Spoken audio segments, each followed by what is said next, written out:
pandangan-pandangan terkait dengan sport science dan teknologi. Mungkin saya perlu memberikan informasi kepada kita semua bahwa di tanah Papua melalui Universitas Cendrawasih pada tahun 2007 dari 7 perguruan tinggi itu yang menerapkan teknologi mutakhir.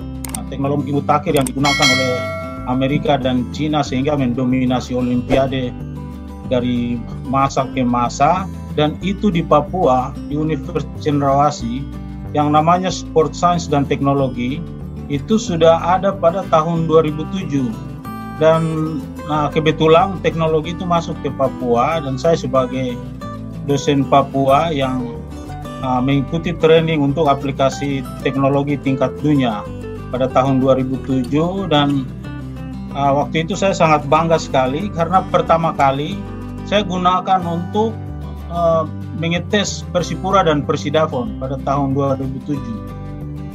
Nah, kemudian 2009 itu digunakan oleh Persiram Raja Ampat.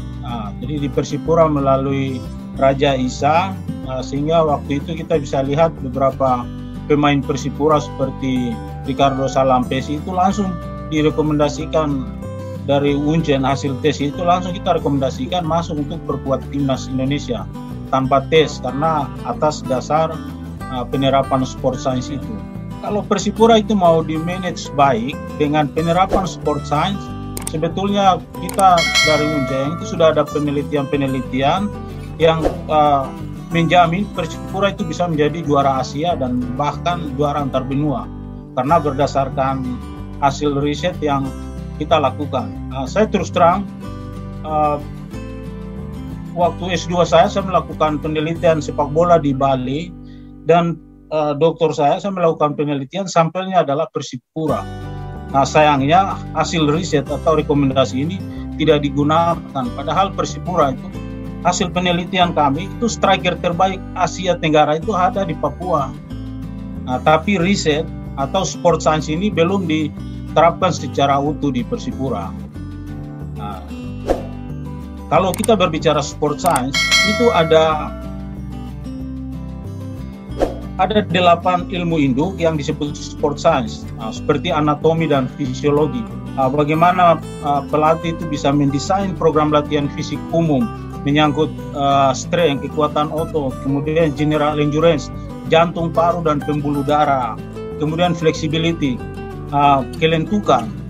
Itu manusia itu sangat jelas. Kalau dalam sport science itu manusia tidak susah dibentuk sebagai apa, mau jadi ilmuwan atau mau menjadi atlet yang berprestasi. Yang penting kita aplikasi sport science, karena manusia itu Allah membentuk manusia itu dengan statistik yang jelas. Nah, kita ambil contoh misalnya tulang manusia itu hanya 206, sendinya 200. Kemudian otot yang besar yang kita latih ada 659 otot. Serat yang menggerakkan tulang itu ada 6 miliar. Nah, selnya berapa? 100 triliun. Gampang sekali, sehingga untuk menciptakan atlet Persipura ke tingkat dunia tidak susah. Mengapa? Karena sport science sudah ada di Papua. Nah, bagaimana manajemen itu mau jangan terlalu percaya kepada pelatih-pelatih asing, karena belum tentu mereka memiliki ilmu yang namanya sport science. Mereka datang dengan lisensi atau sertifikat, padahal ilmu yang sekarang kita miliki di Papua ini sudah merata di seluruh dunia. Nah, jadi kalau berbicara sport science dan teknologi, semua teknologi yang ada di dunia sudah ada di Unjen. Hanya bagaimana manajemen mau kerjasama dengan Unjen supaya masalah tes kondisi fisik, menyusun program nutrisi bagi setiap pemain, itu kita secara statistik kita bisa menentukan. Karena prinsip sport science atau ilmu fisiologi itu prinsipnya adalah struktur menentukan fungsi, dan ini yang membuat mengapa Bali United itu bisa menjuarai liga ini 2 kali dalam waktu yang singkat, karena Bali United menerapkan sport science itu. Ketika saya lakukan penelitian di Bali, saya memberikan rekomendasi bahwa kalau Bali mau bangkit di sepak bola,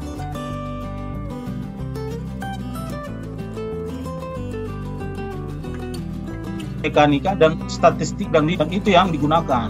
Sehingga tidak heran kalau pemain-pemain Bali United dari antropometri dia bayar pemain-pemain yang tinggi seperti yang top skor itu gajinya 9 miliar.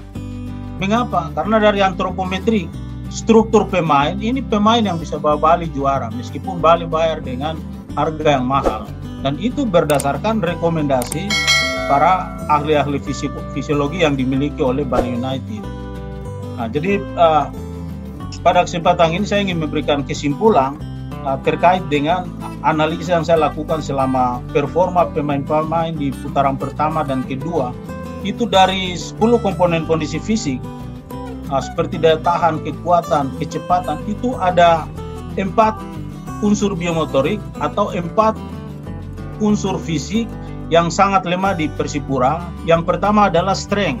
Pemain-pemain asing yang dikontrak oleh Persipura memiliki kemampuan strength di bawah 80%, sehingga latihan saja cedera, apalagi main. Yang kedua, general endurance, memiliki VO2 max yang rendah di bawah 53 cc oksigen per menit, sehingga cepat capek dan tidak produktif dalam membantu Persipura untuk memenangkan pertandingan. Komponen yang ketiga adalah speed. Kecepatan pemain-pemain kita ini sangat lambat, terutama dalam reaksi merespon kecepatan bola, memotong kecepatan bola. Itu adalah aspek-aspek yang menjadi kelemahan Persipura yang dimanfaatkan oleh lawan-lawan selama putaran pertama dan kedua. Sport science yang berikut dari bidang gizi atlet, kesalahan yang dilakukan adalah hasil temuan yang saya pernah lakukan di Bali ketika mereka lawan Bali United. Pada saat pertandingan 24 jam menjelang pertandingan, justru Persipura dari sisi nutrisinya yang diharapkan adalah karbohidrat loading. Bali United makan nasi telur, Persipura nasi ayam sampai 3 panggal. Padahal kita butuh karbohidrat loading untuk bertanding, bukan protein.